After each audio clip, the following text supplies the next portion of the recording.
Uh, Good morning. We will be having a discussion on operative surgery today. Dr. Ganesh Guru, he is a third year resident at MR Bangor Hospital, will present the scenario, and Professor Shukwan Maiti, who is at present Professor and Head of Surgery at IQ Medical College at Holdia. So Dr. Maiti will take us through the scenario. So before Ganesh will start, Dr. Maiti, you can start the discussion before he goes with the steps. Okay, we can start with the basic questions on thyroid. Yeah, Dr. Maiti, please. Who will present today? Dr. Ganesh Guru. Dr. Ganesh.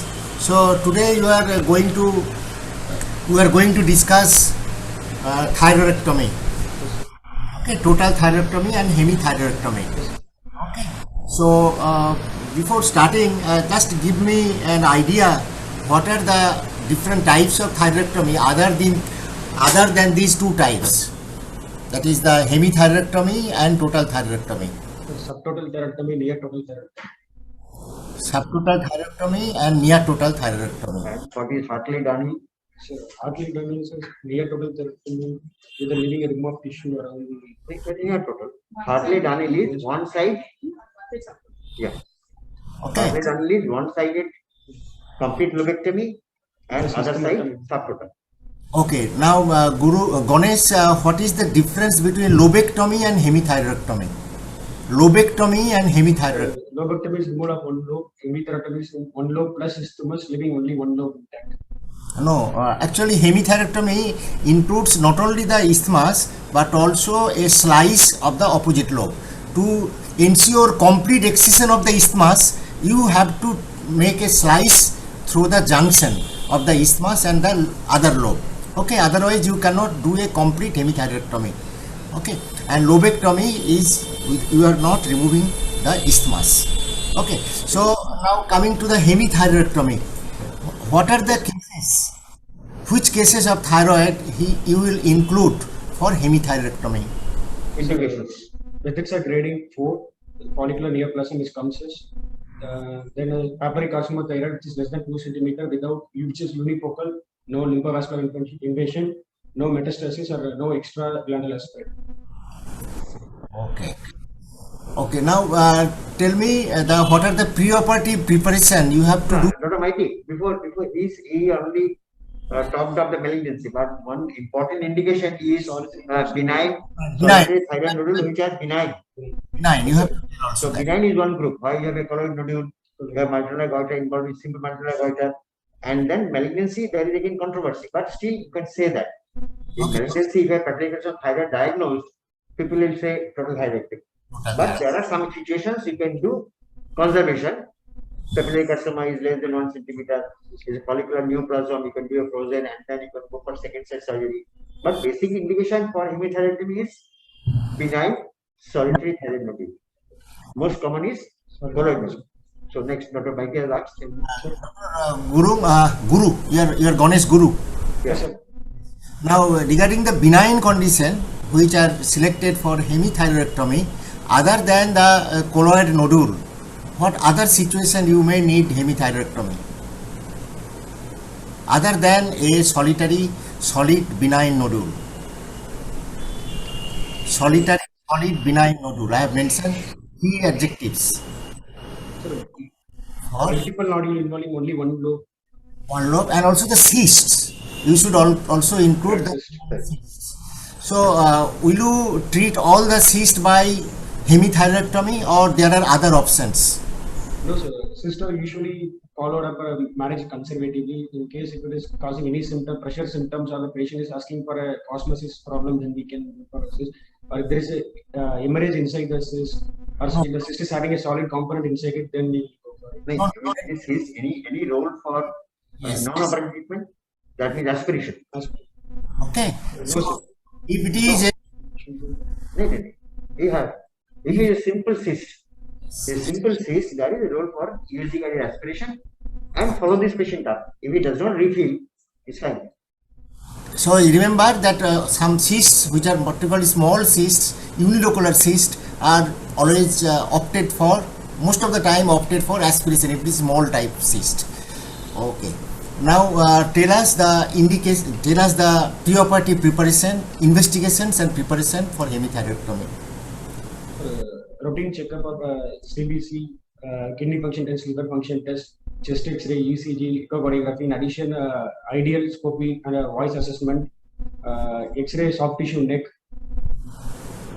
Which view, AP or lateral, which is more important? Laterals. Lateral or AP? Sir, How- lateral is more important. Why? Why not AP? Sorry, AP is also the lateral gives the extension to prevertebral space. Okay, and the AP view how helps? AP view is also important. Why? AP gives what? AP gives right or left displacement. It can be just pushed. But if you do lateral X-ray, you can show the tracheal lumen. You can see the tracheal lumen and the lumen is compromised or not. That is seen in better lateral X-ray. Remember, for deviation of the trachea, AP view is more important, and to assess the retrotracheal space or the pretracheal space, the lateral view is more important. Okay, then what other things you have to do? Voice assessment of the patient, preoperative serum calcium levels. Serum calcium level. Anything else? Anything else you must do? Indirect laryngoscopy. Indirect laryngoscopy. Why? The patient may be having asymptomatic vocal cord paralysis already, like a unilateral, so that we want to rule out. Properly documented. If it is there, that should be properly documented. Okay. Then tell us the steps. Or Dr. Makullar, any other question regarding preoperative? Okay, we can discuss the same time because we will decide total thyroidectomy also. Any specific preparation when the patient you consider is hyperthyroid. These are the routine preparation for any patient thyroid who are not having toxic features. But patient having toxic features needs some more special preparations, right? So the patient should be made euthyroid by giving antithyroid drugs, propyl thyroxine, preferably for 6 to 8 weeks, depending upon the toxicity of the patient. Then propranolol should be started. The propranolol should be continued even after surgery for 1 week. So remember that for all thyroidectomy preparation, you must do a workup with the TSH and thyroid hormone. Functional status must be done even in the absence of thyrotoxicosis. Okay, that is must. Now tell us the steps. What counseling you must do before operation? That is also a part of your preparation. You should do some counseling. So consent about the change in the voice or the loss of speech, that one, and the permanent hypothyroidism, permanent hyperparathyroidism, everything should be explained. In case a patient is having a long-standing goiter for a long time, the patient may be prone to tracheomalacia, laryngomalacia. So post-operative, the patient may require intubation for some time. Okay, good. So that counseling is a part of your preparation. So what type of anesthesia you will prefer? General anesthesia with endotracheal intubation. Endotracheal intubation with cuffed tube. Okay, better always a cuffed tube. Then proceed. Position supine, shoulder blades placed between the shoulder and the head ring to give around 15 to 30 degree head elevation. Why do you need a head elevation? Sir, to reduce the congestion of the veins. So there is less blood loss if you make the patient head and up by 15 degrees. That reduces venous congestion.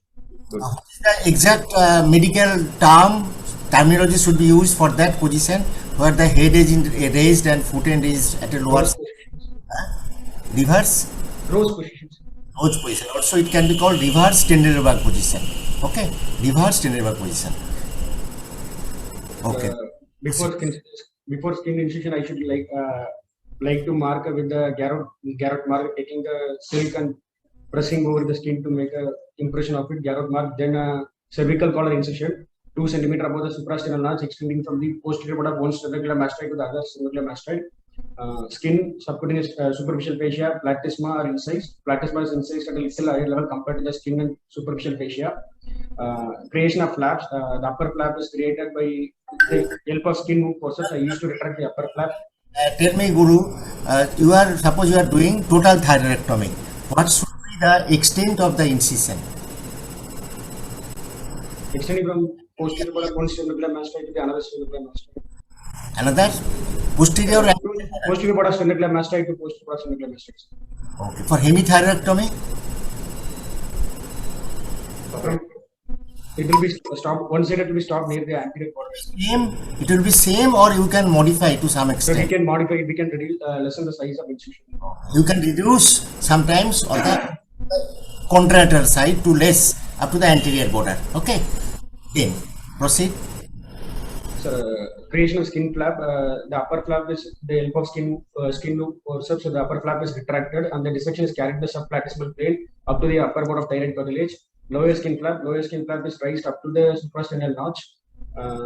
Then the investing layer of deep cervical fascia comes. It is held with the pair of hemostatic forceps. Neck is made in the investing layer of deep cervical fascia. So little slow. You should not be too fast. You should be So little. once you raise the skin flap, you can apply a Jones retractor. It's a safety retractor. You can apply Jones retractor so the skin flap remains away. And then invasive subtotal is exposed. Where do you incise it? In the middle. Yes. Yeah, carry on. Guru. Incision is Stop. Suppose in your operation theatre, Joel's retractor is not available. Then will you stop the operation? So what will you do? What is the alternative? How can you absent? so we can take a stay suture and fix this by the help of suture. We can fix it. So suppose the upper flap, where it will suture? To which region it will use? The chin. Then proceed. Have you ever fixed with stay sutures like silk? Have you seen, or always you have seen to be Joel's retractor to be used? You have never suturing. Okay. Then proceed. The incision of the deep cervical fascia is extended up to the superior border, upper border thyroid cartilage, and lower at the I'm stopping you again. You have not said me proper toweling. How do you use the towels? How many towels? Surgical towels. triple draping. Triple draping. The head is draped with the triple draping, and the operating area is draped covered with another draping separately. Head region. If you want, we can place a Morris table. Mayo table about the chest and drape it properly. How many towels or sheet is needed to cover the head region and endotracheal tubes? 3 towel drapings. 3 towel drapings. Okay. Okay. What is the screen? Sometimes they use a screen. What is the name? Other than Mayo's table, you have to sometimes separate the anesthesis zone from the surgical zone by a screen, by it has screen. Okay, so that it is separate. It is sometimes, not always, but Mayo's table is very useful. Otherwise, the instrument may slip down from the operation table. Okay, then proceed. Once the investing layer of deep cervical fascia is incised, then strap muscles comes to visualization. Strap muscles are retracted. Then the pretracheal fascia comes. The strap muscle of the pretracheal fascia are separated by blunt dissection. Pretracheal fascia is held by pair of hemostatic forceps, and it is separated from the thyroid by means of blunt dissection with the help of the fingers. Then the strap muscle along the deep cervical fascia is retracted laterally and upwards. Retracted laterally, and the you have retracted the strap muscles. Do you ever need to divide the strap muscle? Sir, if the thyroid is very large, we can cut the strap muscle at the upper border since the vascular nerves used to run in the lower comes to enter the lower borders. So where you have to cut? Sir, upper border of the muscles. Upper border, that Sir, is upper ends. Avoid the lower third. Okay, avoiding the lower third, you can place incision anywhere. You can place even in the middle of the strap muscle. Sometimes it may be a partial incision to help in the exposure. Okay, then you have retracted the muscle. Up to that we have discussed. So before that, how to manage the anterior jugular vein? Sir, if anterior jugular vein is encountered, we should ligate and divide it. Always you need the ligation of the anterior jugular vein. Do you need not encountered? It is not. Not because the anterior jugular vein runs on either side of the gland. Okay. If adjacent midline, it will not interfere with the inferior. But if it comes on the way, that is the tributary and then it is division. You have to If it like comes on the way, it divides. Otherwise, it may be on the lateral side. Okay. Then visualization of the middle thyroid vein, the gland is retracted medially. Before that, tell me when you are retracting the flap inferiorly, may you find sometimes a vein crossing the midline above your sternal notch? Do sometimes, almost always, you will find a vein crossing the midline, across the midline. What is that? That is also almost, as Professor Shah has already mentioned, has guided you. That is the connecting vein. That is almost a permanent, persistent vein connecting both the anterior jugular vein, and that is situated within 1 to 2 centimeter from the sternal notch. And for proper dissection exposure, sometimes you have to ligate that connecting veins, or it may not be needed. Okay, so remember the position of that vein. That is a permanent position. Then proceed. Visualization of the middle thyroid vein. The gland is retracted medially, and the middle thyroid vein is visualized. It is ligated and divided. Then comes the superior thyroid vessels. Stop here. I'm just interrupting you. I know you will say all the steps one by one. So I'm interrupting you again. So middle thyroid vein, is it present in almost all cases? Around 30% of the patients it is present. So middle thyroid vein is not always present. Other two vessels, veins and artery are permanent, but middle thyroid vein is not permanent. What is the name of the middle thyroid vein? Name of a surgeon whose name is used for middle thyroid vein? Cockers. Okay. Do you know what is the complete name of Cocker? Theodore Cocker. So, do you know something about Theodore Cocker? So, when you are discussing thyroid, you must be well aware about Theodore Cocker. Until and unless you know about Theodore Cocker, we should not proceed. Okay, can you tell me what are the things named after Theodore Cocker in surgery? Cocker's incision. Cocker's incision, what we have mentioned, and Cocker's vein, we have mentioned. Another instrument is needed. Cocker's forceps. Cocker's forceps, okay. Anything else? Another instrument which is also used in thyroid surgery, named after Cocker. Dissectors. Dissector, good. Very Cocker's thyroid dissector. Anything else in abdomen named after Cocker? You know it, but for examination you should be prepared. That should be at your fingertip. You should answer one after another as examination purpose. Cocker's incision, you know. Cocker's subcostal incision for open cholecystectomy. Another thing, for Whipple's operation, it is a must.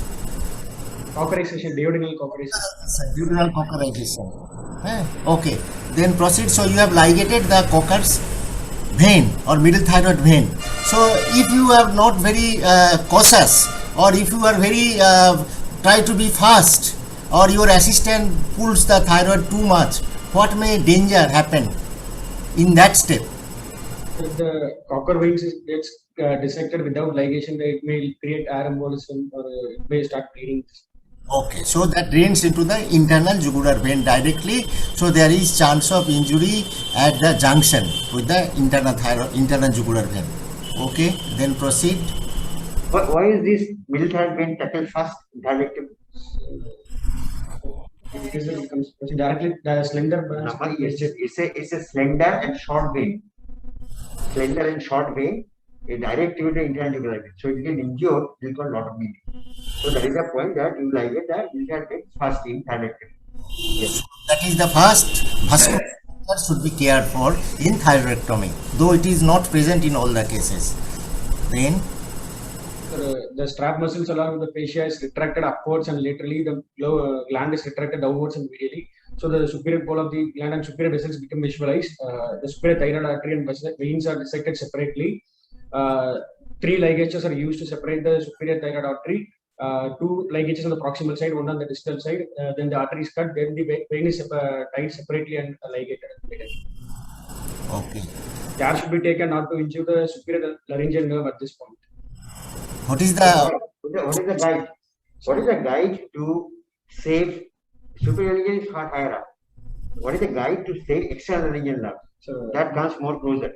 What is the guide? Jones triangle. What is that? So Jones triangle, midline, medially midline, superiorly attachment of stop muscles, infrolaterally by superior thyroid artery. What is the muscle there? On which muscle the external laryngeal nerve lies? Muscle, the external laryngeal nerve rise. That is cricothyroid. So you try to identify the cricothyroid muscle, and the nerve is medial to the vessel. So you should take care, return the gland below and laterally, and the upper pole, and then identify the nerve. And where do you like it, the away from the gland or close to the So gland? close to the gland. Why? So the gland, the artery and the nerve are near, close to the gland, they are far away.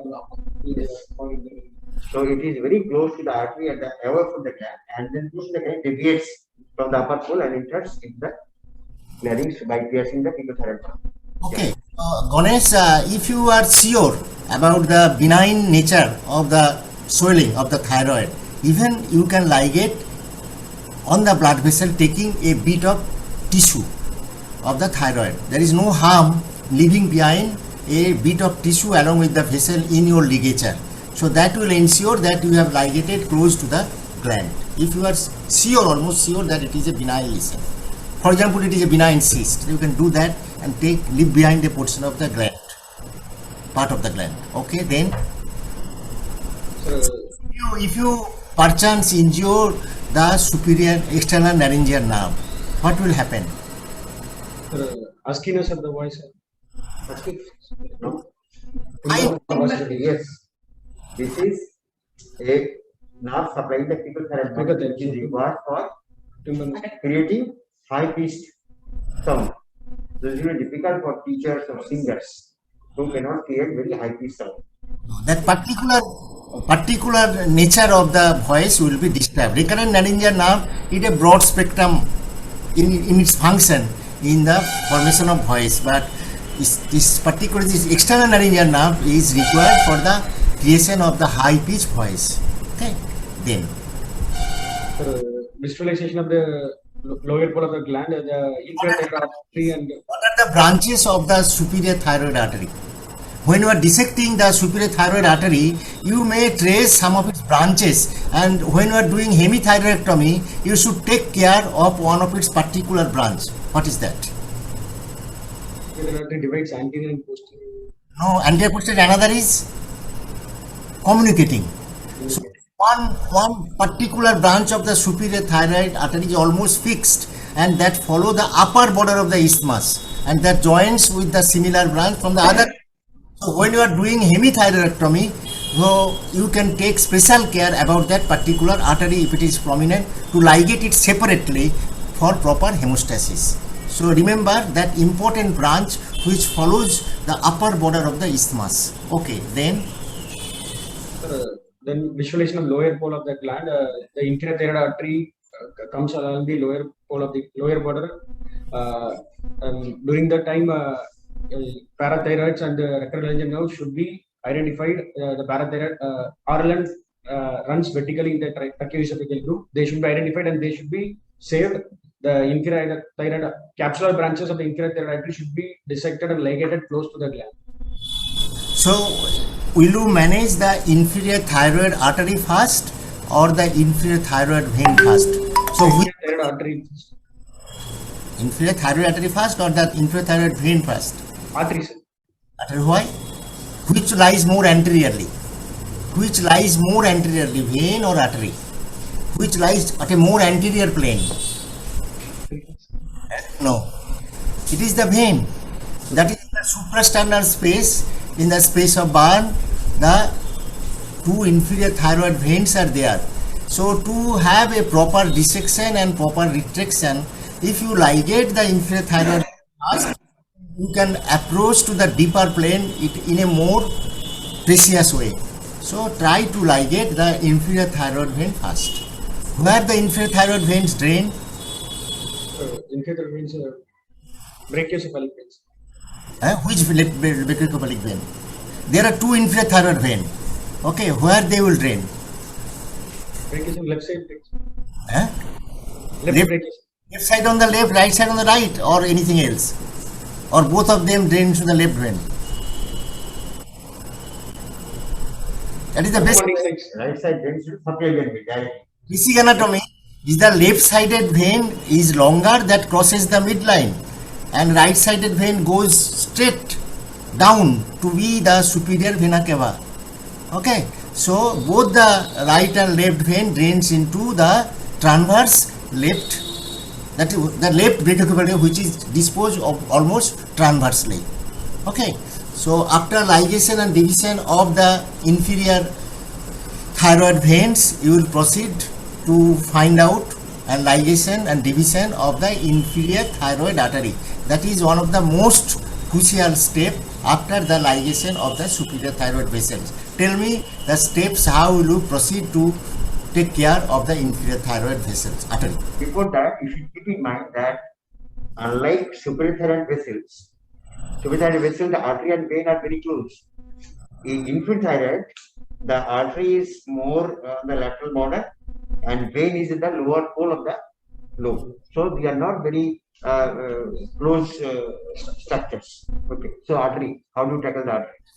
Ganesh, for more precision, tell me on which aspect of the thyroid lobe the inferior thyroid artery branches enter. Already a hint is given. Posterior interlaterals. Posterior. Inferior-lateral. Yes. Inferior-lateralis. Very good. It is close to the lower lobe on the posterolateral aspect. ঠিক আছে? Then proceed. How will you identify or take care about the recurrent laryngeal nerve during your dissection?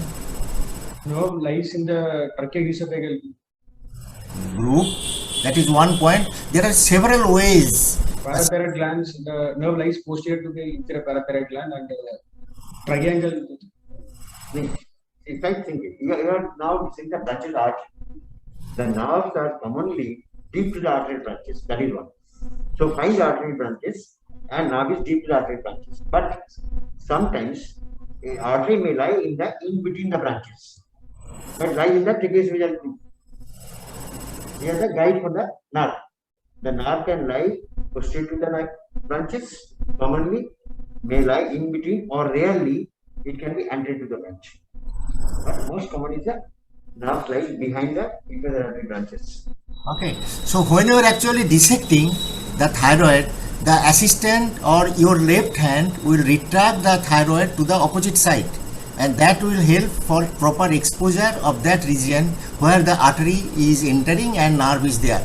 And by your traction, most of the time the nerve leaves the tracheoesophageal groove and moves more anteriorly. So when you are putting good amount of traction to the gland, remember the nerve will not lie within the tracheoesophageal groove, it will be more anteriorly placed.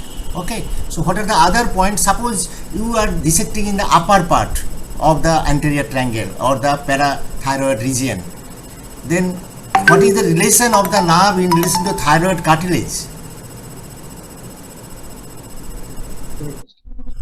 If you are tracing this nerve up, okay, there is one part to enter the nerve is the lower pole. But as you trace up, Tuberculous rectangle. and what is the area? Oh, and what is the relation? What is the particular cartilage relation? It has got a fixed relation with the cartilage, thyroid cartilage. Do you know or I'll answer? I will answer. Varus ligament and tuberculous candle. Follow? What is that? Varus ligament and tuberculous candle. What is that? Inferior tubercle of the thyroid cartilage. Okay, inferior horn, lower end of the inferior horn makes a joint with the cricoid cartilage, and the nerve most of the time passes behind the inferior horn, and then it will enter into the larynx, deep to the muscles of the larynx. Okay, so Here also lies the Varus ligament. Varus ligament is a thickening attaching the cricoid. So while coming to this area, you should keep in mind that the nerve may get injured while you divide the Varus ligament, and that is a site where the inferior corner of the thyroid comes. okay, so another point is there, though it is theoretical, but Dr. Saha can also tell that sometimes the nerve, which is a white structure, okay, that is sometimes having its blood supply, vasa vasoram.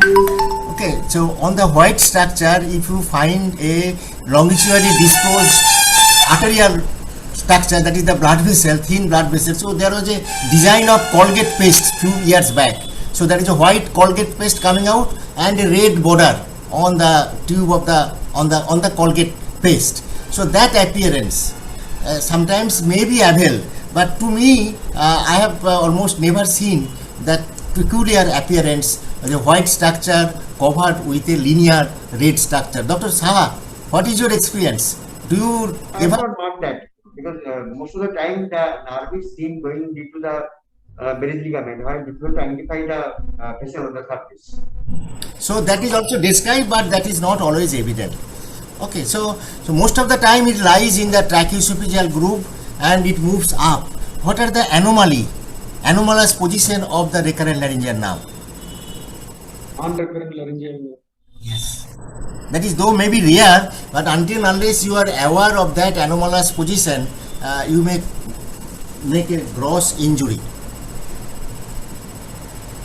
So once the vessels are separated, the gland is attached to the pretracheal fascia posteriorly with Berry's ligament. The gland is lifted. Now here you have to take care of parathyroid. If you do not, What are the guide to see and conserve the parathyroids? So Where are they? tracing the branches of the. So why is the superior parathyroid?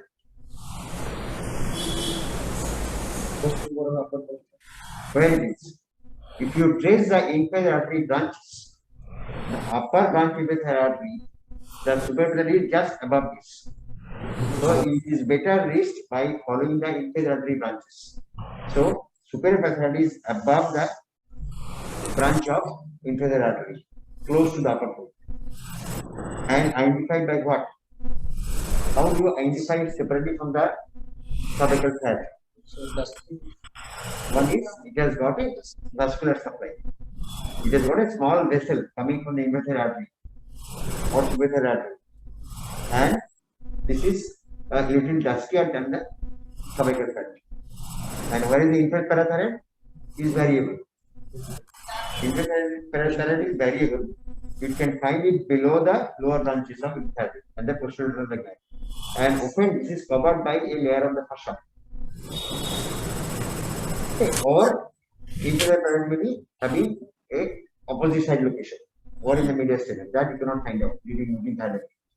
So while tackling the inferior artery, two things should be looked for. One is recurrent laryngeal nerve and second is parathyroid. So he said he is tackling the inferior artery done. and inferior parathyroid, when you are searching, you may find another gland which is situated medial to the parathyroid gland, that is the extension of thymus. Thymus may sometimes mimic a gland structure in the neck, and that should be differentiated from inferior parathyroid. Okay, so my question was, what are the different anomalous position of recurrent laryngeal nerve? The standard position we have described, but what is the anomalous position or anomaly of recurrent laryngeal nerve? You know. If the nerve is non-recurrent, it comes directly to the superior part of the thyroid gland, superior lateral of the upper pole of the thyroid. No, that's not. There is transverse. It is sometimes the recurrent laryngeal nerve may have a transverse course instead of being recurrent from the neck. So it is called recurrent because it is coming from the neck, either making a loop around the left subclavian artery or the arch of the aorta or the subclavian artery. But if it is not being recurrent, it may pass directly from the vagus nerve in the carotid sheath to have a transverse course towards the lobe of the thyroid.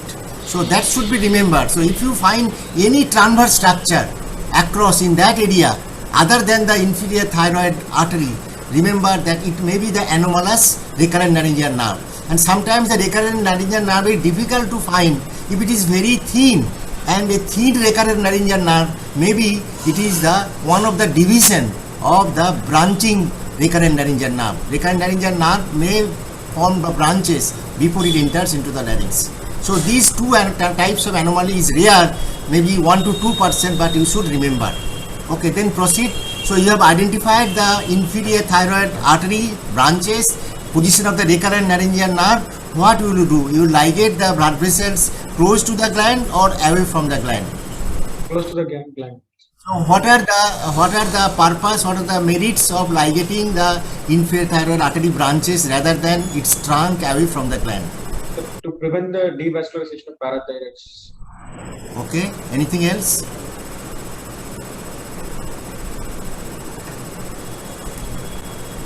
Devascularization and also the nerve to the recurrent laryngeal nerve, that is also vessel to the recurrent laryngeal nerve, that is also protected by ligating close to the blood vessel, close to the gland. Okay, then after division of the inferior thyroid branches, then what will you do? You have laid the main vessels. Next step. Thyroid is now still stuck. Will you underline? Should I tell you It is almost same. If doing total thyroidectomy, The same same thing thing has to be done on the opposite side. You tell me hemithyroidectomy. So you have tackled the superior pole, inferior pole, the blood vessels. Then what will you do? thyroid gland is lifted up and medially, lifted upwards and lifted and medially retracted. So the thyroid is attached to the trachea by means of tracheal fascia and the Berry's ligament. These are dissected. If there is a Also, these are figures. And there are 5 vessels coming from that tracheal branches to the thyroid. So once you lift up, you just cannot keep on dividing. You can use a bipolar cauterization. Yes. So lift the thyroid gland off from the larynx and trachea by dividing the small vessels coming from esophageal and tracheal branches. That is the description. If thyroid hema artery is encountered, it should be ligated and divided. Once the contralateral lobe is reached, hemostatic forces applied on the isthmus, then the isthmus is cut with a diathermy knife. Then the cut border of the isthmus is overrun with the 30 vicral sutures. Not isthmus, the junction of the opposite. Isthmus, you are taking the complete isthmus. The junction between the isthmus opposite lobe, you are applying a hemostatic glove. Once it is separated, then we will 30 continuous 30 vicral sutures. Hemostasis is secured, and we should check for any bleeding or anything.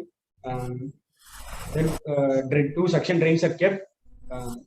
Tracheal fascia is closed in the 30 vicral. Then platysma is closed with 30 vicral. Skin is closed in monofilament. Okay. Then tell me, what are the structures you should be taken care of to prevent injury? Which structures may be injured during thyroidectomy? Common and uncommon. External laryngeal nerve, recurrent laryngeal nerve. Yes, recurrent laryngeal nerve. Parathyroid. Anything else? Thymus. Not this. And another is trachea. Trachea. If you use monopolar cautery instead of bipolar, there is chance of propagation of current and chance of injury to the tracheal cartilage. So tracheal, there may not be any opening, but there may be necrosis of the tracheal cartilage. Okay, so be cautious. Either you use suture or the bipolar. Almost never monopolar, but if it is, it should be very in low mode and very judicious. Okay, anything else? Is there any chance of injury to the internal jugular vein? Dissection is middle thyroid vein, we have mentioned. During dissection of the middle thyroid vein, there is chance. Okay, so there, when we are asking the question, what are the structures which may be injured? In addition to those 3, you include trachea and the internal jugular vein. And remember, when you are putting the drain from the operative field, which type of drain you use? Corrugated rubber, corrugated sheet, or the suction drain? suction drains.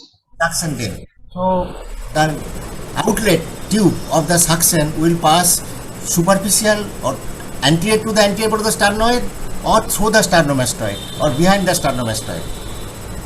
Below the deep, one is superficial, one is deep. Superficial, no, whether it will pass the fascia. You come anterior border of sternocleidomastoid. Lateral to the sternum muscles. So why not through the posterior border? Why not through the sternomastoid? Why Professor Shah is mentioning anterior border? To avoid injury also to the internal jugular vein. So inadvertent injury to the internal jugular vein may occur if you try to pass more laterally, try to pass the tube more laterally for a more dependent drainage.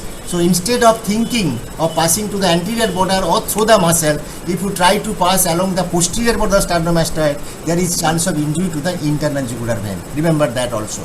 So you have done a thyroidectomy. So tell me, what is intracapsular thyroidectomy?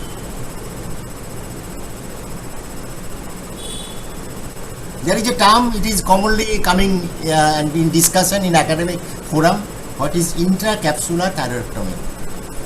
If you do not know the answer I am telling, so if you concentrate the dissection inside the capsule, first you open the thin pretracheal capsule, pretracheal layer or preglandular layer of the pretracheal fossa, and you just retract the fossa very gently laterally and try to remain in that plane, and that will be always between the capsule and the gland, and obviously the nerves will be outside that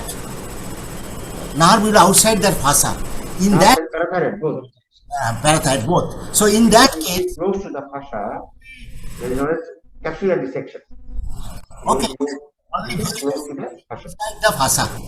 Okay, so if you do the intracapsular dissection, if the fossa or the capsule is very well defined, if you can define the capsule and dissect it laterally, and then you are little less worried about injury to the recurrent laryngeal nerve and the external laryngeal nerve, and in that case no need of identifying the recurrent laryngeal nerve in the course of dissection in benign cases.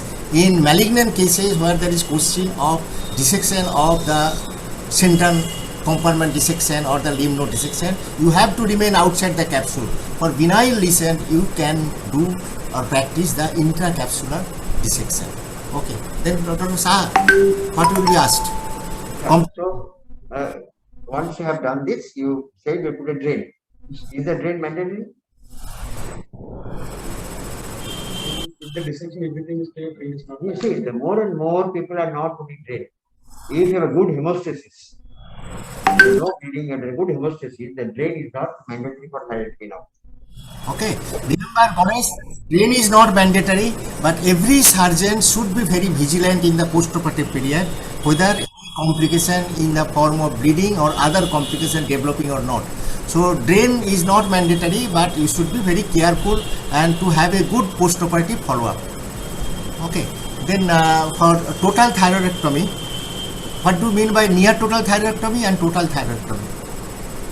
Total removal of the entire gland, near to the removal of tissue is left behind in the both the thyroid near the tracheoesophageal groove, so that the recurrent laryngeal nerve is not injured and the chances of injury to parathyroids are also less.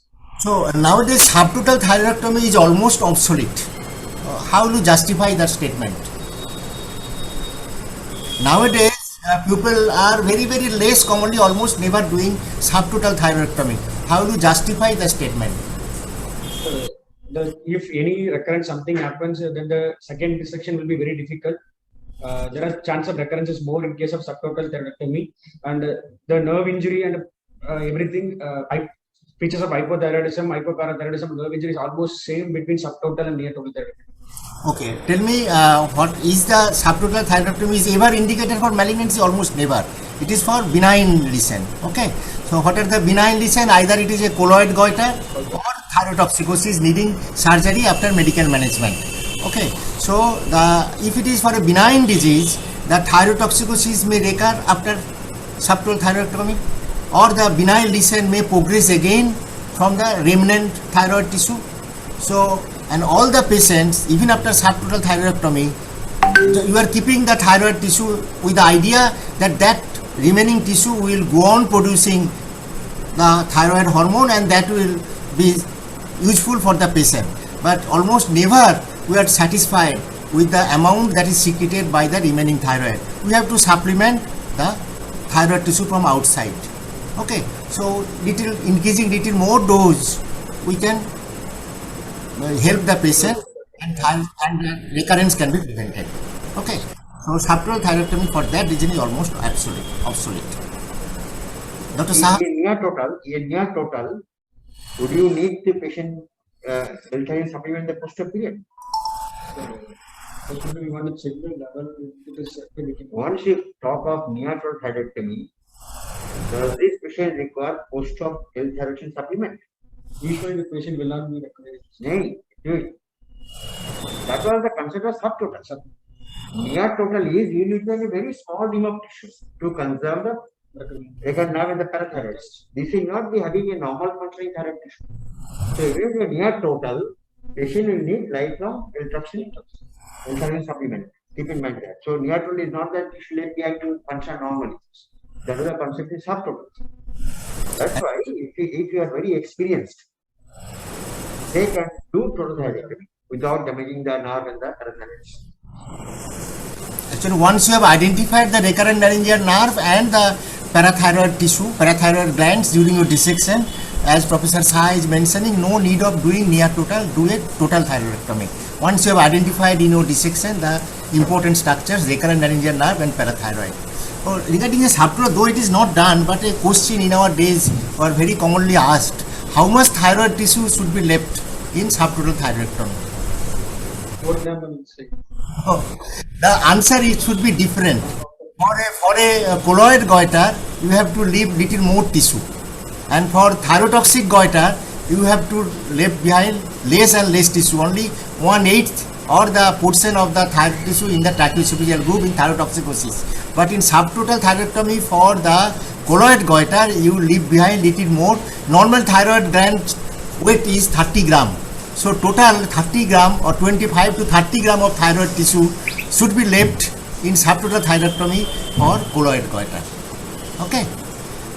Professor, This tissue should fill that tracheoesophageal groove. That is the amount you left behind. That is the amount of normal thyroid tissue. Just filling the tracheoesophageal groove. 1/8 for the thyrotoxic goiter and only 30 to 25 to 30 gram for thyroid, and that is the tracheoesophageal groove. We discussed some part about the post-op management. Okay. And regarding the your total thyroidectomy mentioned, so when you include the central compartment dissection in your thyroidectomy? If it is a medullary thyroid carcinoma, it is prophylactically included. In case of papillary carcinoma, if the node is involved, we include, or if the cancer is large, it is more than 4 centimeter. If we are clinically suspecting the involvement of nodes, then we will do central node dissection. Suppose if it is less than 1 centimeter tumor in a particular lobe, one of the lobe, okay, and it is a follicular type of carcinoma, and on investigation there is no metastasis, distant metastasis. So will you go for central compartment dissection or not? How will you justify that? So folliculars are more prone for hematogenous spread than lymphatic spread. Okay. And papillary, how the papillary carcinoma differ from follicular carcinoma? So by means of architecture, that papillary carcinomas like more of lymph node metastasis. This papillary carcinoma is identified by this some bodies, orphanania nucleus in histopathology. Okay. So what is the difference? Is the Hurthle cell tumor differ from follicular carcinoma or the papillary carcinoma? Because you have to. Hurthle cell is previously considered a variant of follicular carcinoma, but now more and more people, Hurthle cell is a differentiated carcinoma apart from follicular carcinoma. Okay, so if it is a Hurthle cell carcinoma, then as it is between the follicular and papillary carcinoma, or it bears character of both of them, so it is for that you have to do the central compartment dissection also. Okay, because it's spread also by lymphatics. Okay. Then Professor Saha, proceed. So what are the immediate post-op complications following thyroidectomy? Immediate post-op complications. Bleeding, post-operative One is distress. bleeding. Next is respiratory distress. What else? Bleeding, respiratory distress, hypocalcemia. These are 3 important immediate post-op complications. So if the patient has got a bleeding, how will you diagnose and how are you going to manage? Postoperative patient will be complaining of respiratory distress. We will remove the suture to relieve the tension hematoma. How you diagnose first? Respiratory distress, unused. So patient may have pain. If the patient is bleeding, patient will have pain, patient will have respiratory distress because of the hematoma compressing the underlying structures. So you should open up the dressing and look at the wound. The suture will be under tension. You can appreciate the swelling in the neck. In that case, ideally, it should be decompressed either in the ward or patient should be taken to the theatre. If the patient is almost in such distress, there is no time to shift the patient to the theatre. You can take the sutures off in the ward even. So that is the management of bleeding and then re-explode. Patient has got respiratory distress. What are the causes of respiratory distress in the postoperative period? Very good question. One is laryngeal edema. Second is bleeding. Next is nerve injury and books. bilateral ligament pulse. And fourth is tracheomalacia. These are very important cause of respiratory distress in the postoperative period. So we have to find out the cause and then act accordingly. Patient has got stridor on table. Patient has got on extubation.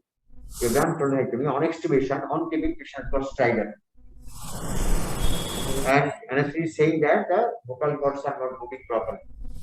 What should be done? The patient should be intubated.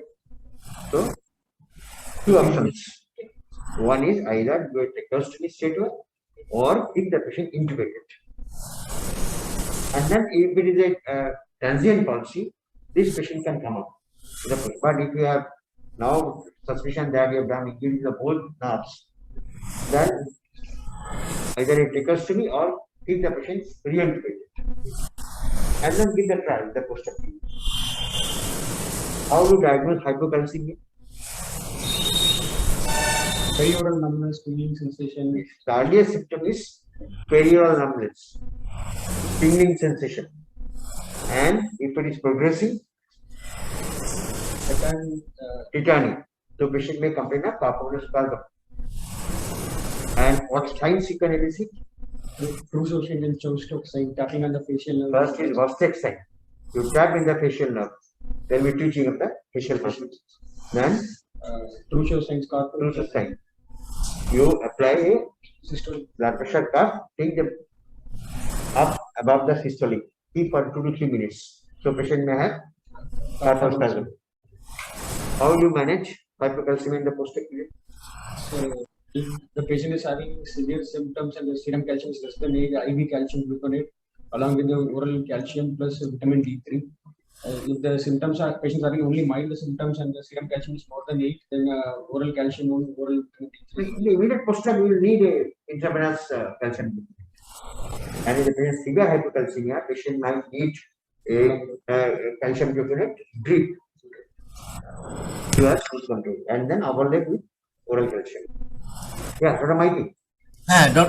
So two important complications have been discussed, and Dr. Saha has mentioned the causes of respiratory distress. That is a very common question asked in the exam. So 3 as well as the hemorrhage that should be included. The patient with hemorrhage that can also produce because of the pressure effect.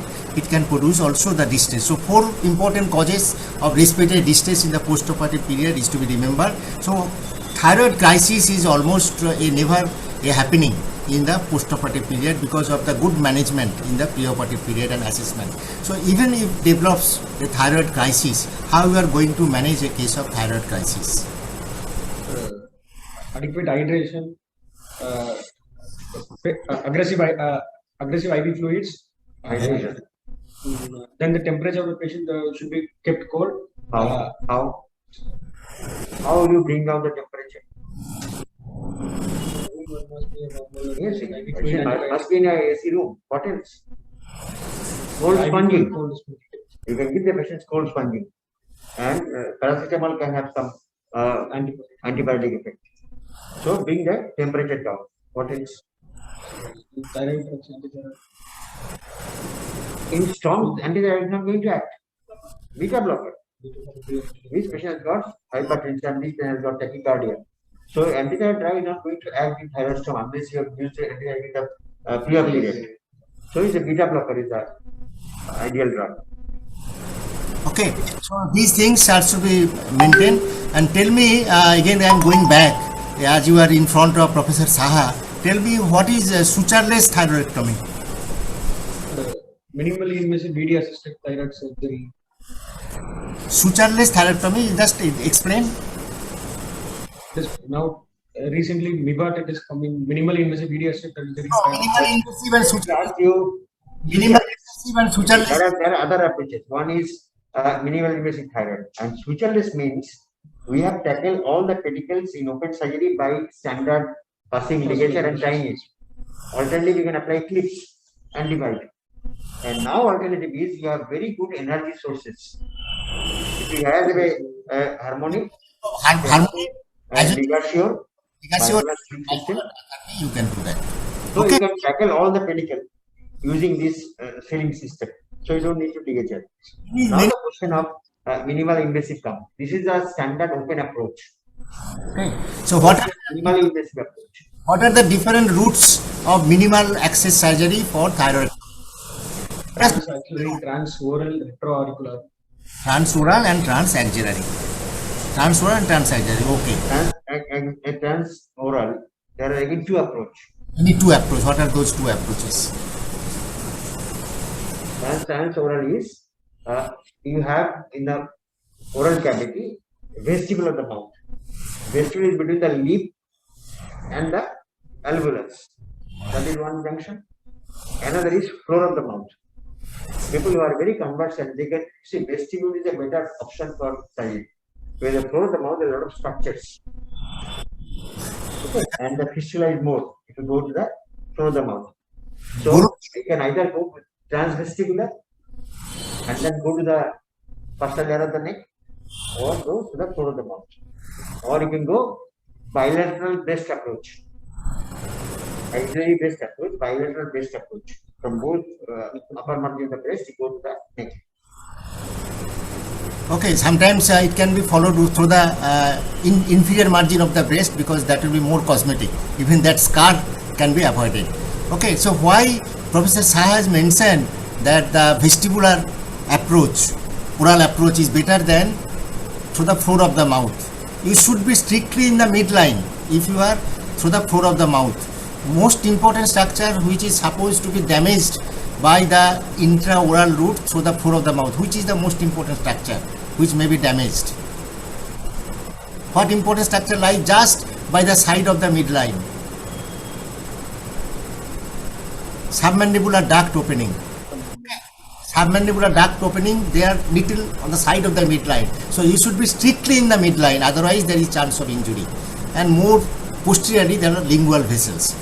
Okay, now what is the functional lymph node dissection? So functional dissection preserving all the three structures: spinal accessory nerve, interjugular vein, sternocleidomastoid master, all the three structures of This is MRND.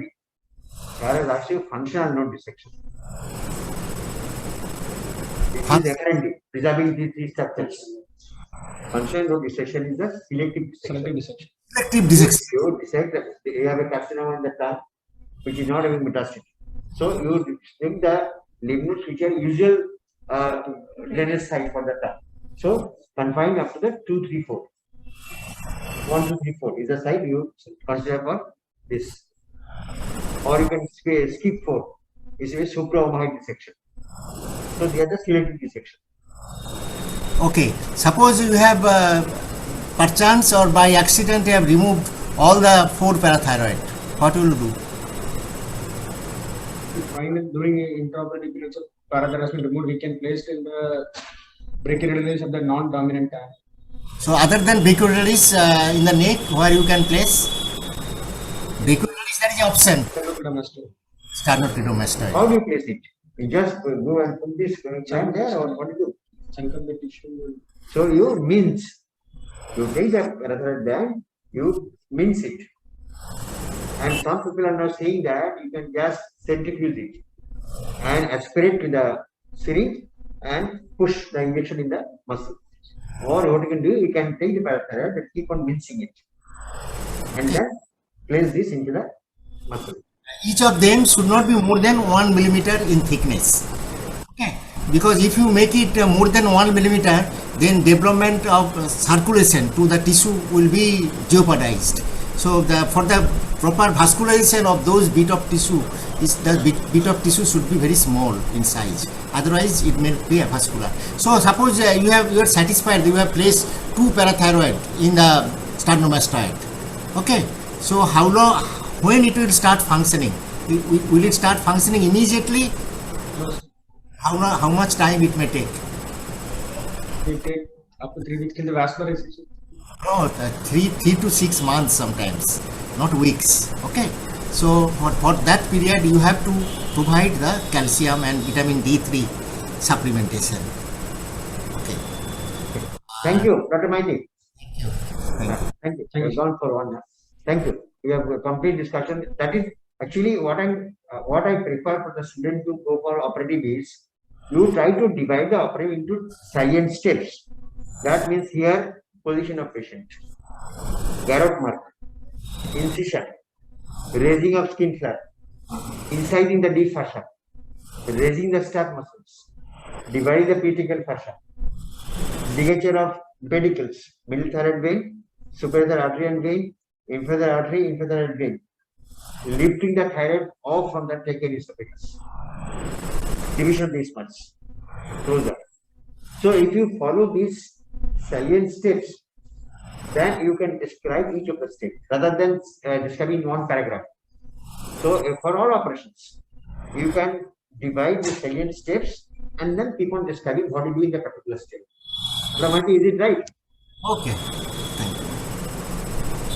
I agree. Thank you. Thank you. Thank you. Thank you.